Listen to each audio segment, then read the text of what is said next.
Hello friend, welcome to my YouTube channel. आज का ये वीडियो ये है टी.एस. ग्रीन के स्वतंत्रता संबंधी विचार।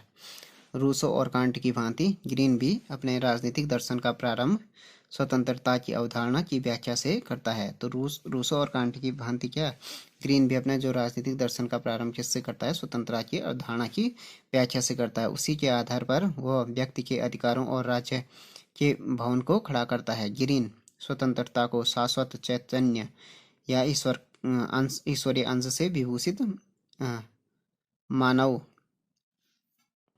मानव आत्मा का एक आवश्यक गुण मानता है। यह उसकी आंतरिक चेतना का प्रतीक है।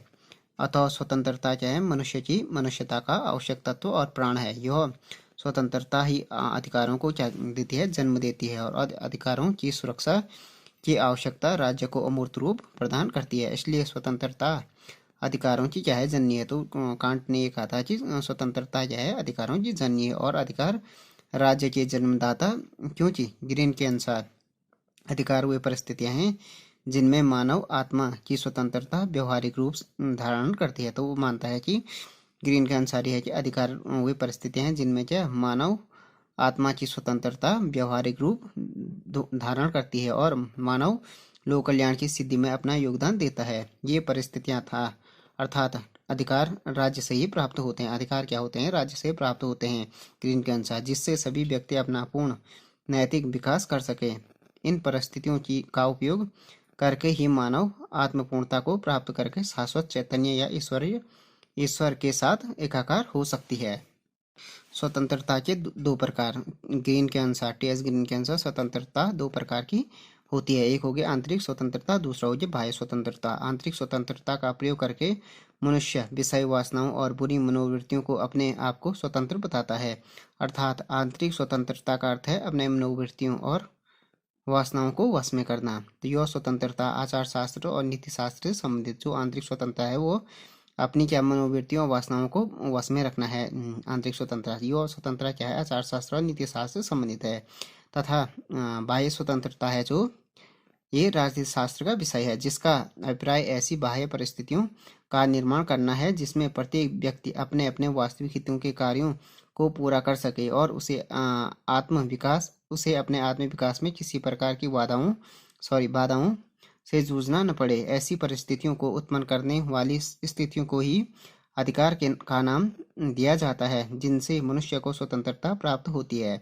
किंतु अन्य अधिकारों को सुरक्षित बनाए जाने की आवश्यकता है। इस आवश्यकता की पूर्ति राज्य के द्वारा होती है और इसलिए राज्य का जन्म होता है। इस तरह स्वतंत्रता अंततः राज्य के रूप में प्रकट होती है और मनुष्य के नैतिक उत्थान का साधन बनती है। तो इसका ये मानना है कि टी.एस. ग्रीन की स्वतंत्रता दो प्रकार की होती है, आंतरिक और बाह्य।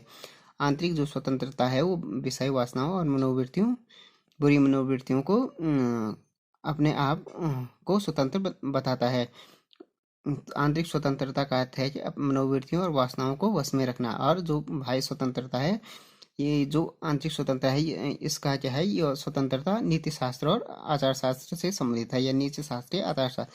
जो बाह्य स्वतंत्रता है वो राजनीतिक शास्त्र का विषय है, जिसका अभिप्राय है कि ऐसी बाहरी परिस्थितियों का निर्माण करना जिसमें प्रत्येक व्यक्ति क्या करे? अपने अपने वास्तविक हित के कार्यों को पूरा कर सके। उसका ये मानना है कि इन अधिकारों को सुरक्षित बनाए जाने की आवश्यकता है। जो स्वतंत्रता है, इस आवश्यकता की पूर्ति किसके द्वारा हो सकती है? केवल राज्य के द्वारा हो सकती है। इसलिए राज्य का जन्म होता है, ये टी.एस. ग्रीन ने कहा। इस तरह स्वतंत्रता अंततः राज्य के रूप में प्रकट होती है और मनुष्य के नैतिक उत्थान का साधन बनती है। स्वतंत्रता का तात्पर्य। ग्रीन के पूर्व स्वतंत्रता की व्याख्या कांट और हीगल के द्वारा की जा चुकी थी। कांट के अनुसार स्वतंत्रता का अर्थ या स्वतंत्रता का अर्थ था स्वयं निर्मित सर्वमान्य कर्तव्यों का पालन, अर्थात प्रत्येक व्यक्ति को अपनी आत्मा से सर्वमान्य आदेशों का पालन करते हुए स्वयं को साध्य बना लेना। हीगल ने स्वतंत्रता की इस धारणा को नकारात्मक, सीमित और आत्मगत मानते हुए उसकी विधेयात्मक और वस्तुगत व्याख्या प्रस्तुत की और कहा कि स्वतंत्रता राज्य में रहकर राज्य के स्वरूप में पूर्ण एकरूपता स्थापित करके ही प्राप्त की जा सकती है। लेकिन ग्रीन के अनुसार न तो स्वतंत्रता का अर्थ अपनी इच्छा अनुसार मनमाना कार्य करने से है और वह नकारात्मक चरित्र वाली है। इसके विपरीत स्वतंत्रता की व्याख्या करते हुए ग्रीन कहता है कि स्वतंत्रता एक क्या है, सकारात्मक वस्तु है, जिसका अर्थ ऐसा कार्य करने की है कि ऐसी सुविधाओं को उपभोग करने की स्वतंत्रता है जो करने योग्य हो, जो करने या उपभोग करने योग्य हो। ग्रीन ने यह स्पष्ट किया है कि मनुष्य के नैतिक जीवन का लक्ष्य नीतिगत कार्यों को संपन्न करना है, अतः राज्यों का ऐसा कोई कार्य नहीं करना चाहिए जिससे व्यक्ति के नैतिक विकास की स्वतंत्रता में बाधा पड़ती हो। राज्य का कर्तव्य तो व्यक्ति के व्यक्तित्व के विकास के मार्ग में आने वाली बाधाओं को दूर करना है। तो राज्य का क्या काम है कि जो व्यक्ति के व्यक्तित्व के विकास के मार्ग में कोई बाधा आए तो उसको बाधाओं को दूर करना है। राज्य के लिए यह सर्वथा अवांछनीय है कि वह अपने बाध्यकारी हस्तक्षेप से व्यक्ति के आत्मनिर्णय की स्वतंत्रता में बाधा डाले। ग्रीन के अनुसार किसी समाज की प्रगति का मापदंड यह है कि सामाजिक कल्याण हेतु उस समाज द्वारा किसी भांति के अधिकार प्रदान किए जाएं।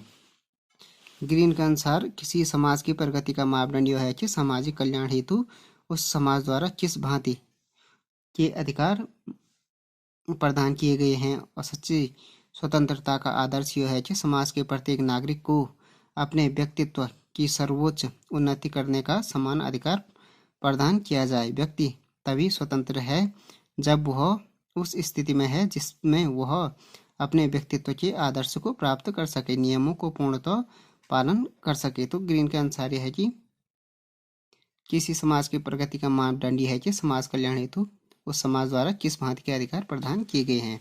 सच्ची स्वतंत्रता का आदर्श यह है कि समाज के जो प्रत्येक नागरिक हैं को उनके जो प्रत्येक नागरिक को अपने व्यक्तित्व मतलब उनके व्यक्तित्व के प्रत्येक नागरिक को अपने व्यक्तित्व के सर्वोच्च उन्नति करने का क्या हो, सबको समान अधिकार हो, अपने उन्नति के लिए सबको समान अधिकार मिले।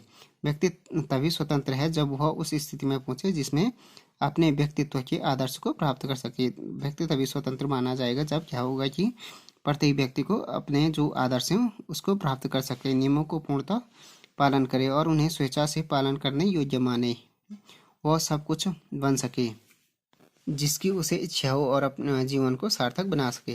ग्रीन के स्वतंत्रता संबंधी उपयुक्त विचारों का विश्लेषण करने से उसकी स्वतंत्रता संबंधी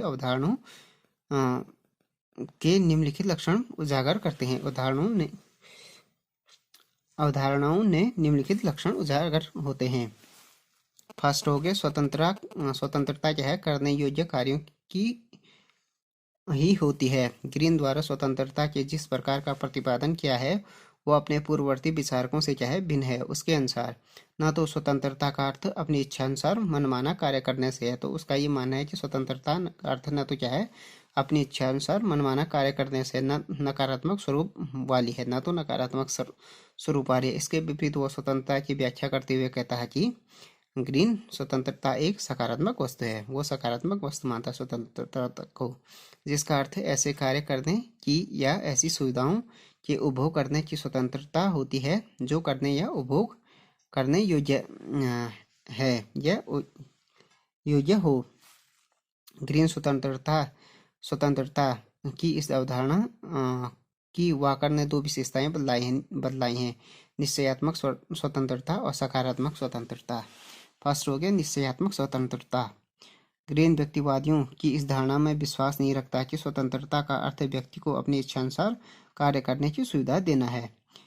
इसी दृष्टिकोण के आधार पर मिल ने व्यक्ति के शराब पीने और जुआ खेलने के कार्यों का समर्थन किया है, लेकिन मनुष्य को शाश्वत चैतन्य का अंश मानने के कारण इसका समर्थन नहीं किया करता। उसका कथन है कि अपने में ईश्वर का अंश होने से प्रत्येक मनुष्य एक नैतिक प्राणी होता है और अपने आपका आत्मिक विकास करना ही उसका प्रमुख लक्ष्य होता है, अतः उसको ऐसे ही कार्य करने की स्वतंत्रता प्रदान की जानी चाहिए जिससे कि वो अपने आत्मिक विकास की दिशा में प्रगति कर सके। शराब पीने और जुआ खेलने से उसका आत्मिक विकास अवरुद्ध होता है, अतः उसे ऐसे कार्यों को करने की स्वतंत्रता प्रदान नहीं की जा सकती। अतः स्वतंत्रता सिर्फ ऐसे कार्यों को करने की सुविधा है जिसके अनुसार मनुष्य विषय वासनाओं से मुक्त होकर अपनी तथा समाज की आत्मिक उन्नति के लक्ष्य को ध्यान में रखकर कार्य करे। इसलिए उसके अनुसार स्वतंत्रता उन सभी तरह के कार्यों को करने की स्वतंत्रता है जिससे उसका और समाज का नैतिक कल्याण सिद्ध होता है। दूसरा हो गया सकारात्मक स्वतंत्रता। ग्रीन से पूर्व व्यक्तिवादियों ने इस मत का प्रतिपादन किया था कि व्यक्ति पर राज्य का कोई प्रतिबंध या नियंत्रण नहीं होना चाहिए। उनके अनुसार मतानुसार ये था कि राज्य के प्रतिबंधों या हस्तक्षेप का अभाव ही क्या है, स्वतंत्रता है। व्यक्तिवादी और उपयोगितावादी जो विचारक थे राज्य के कानूनों और व्यक्ति की स्वतंत्रता को परस्पर विरोधी मानते थे। इसके विरुद्ध ग्रीन ने स्वतंत्रता की सकारात्मक अवधारणा का प्रतिपादन किया है। सकारात्मक स्वतंत्रता के सकारात्मक रूप की व्याख्या करते हुए वो कहता है कि स्वतंत्रता हस्तक्षेप का अभाव मात्र नहीं वरन उसका वास्तविक अर्थ है कि करने योग्य कार्यों को करने की स्वतंत्रता जिससे कि व्यक्ति और व्यक्ति क्या करे, अपना नैतिक उत्थान कर सके। इसका तात्पर्य था कि व्यक्ति द्वारा अपनी योग्यताओं तथा गुणों के विकास के लिए राज्य की शक्ति का प्रयोग किया जा सकता है। उदाहरण अनुसार क्या हो गया, जैसे राज्य द्वारा शिक्षा का प्रबंध, श्रमिकों की भलाई के लिए विधियों का निर्माण, स्वास्थ्यजनक परिस्थितियों को उत्पन्न करने से व्यक्ति की आत्मोन्नति का अवसर बढ़ सके। तो स्वतंत्रता का अर्थ है कि जो राज्य के क्या पॉजिटिव वर्क हैं, जैसे वो किस राज्य द्वारा शिक्षा का प्रबंध, श्रमिक की भलाई हो गई, जैसे स्वास्थ्य जनक परिस्थितियां उत्पन्न करना, ये सकारात्मक स्वतंत्रता में आता है।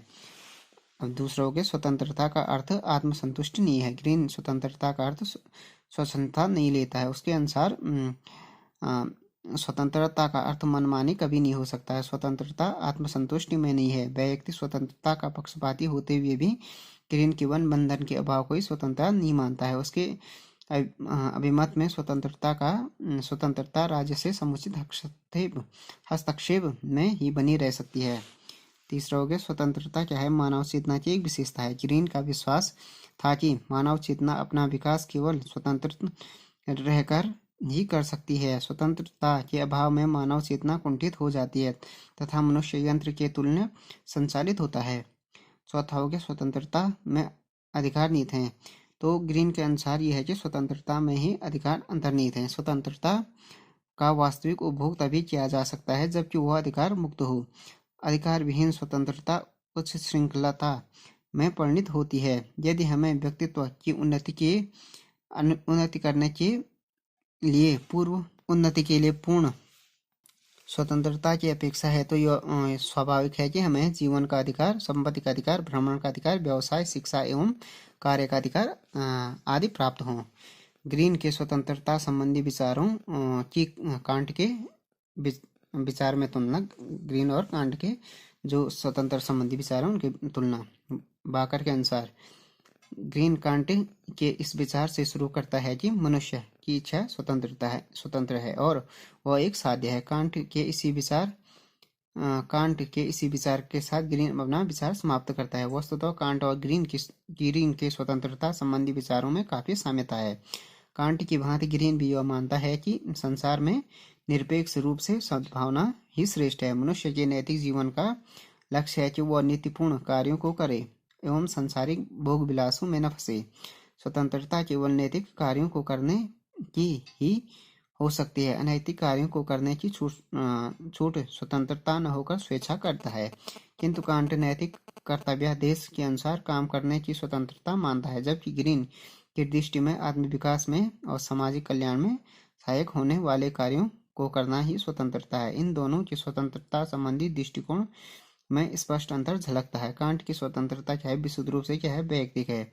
उसका समाज अथवा राज्य के हित से कोई संबंध नहीं है अथवा उसका कार्य क्षेत्र सीमित है और आत्मगत है। किंतु ग्रीन की स्वतंत्रता व्यक्ति तक सीमित न रहकर समूचे समाज और राज्य के कल्याण का संपादन करना चाहती है अथवा अत्यधिक व्यापक और वस्तुगत है।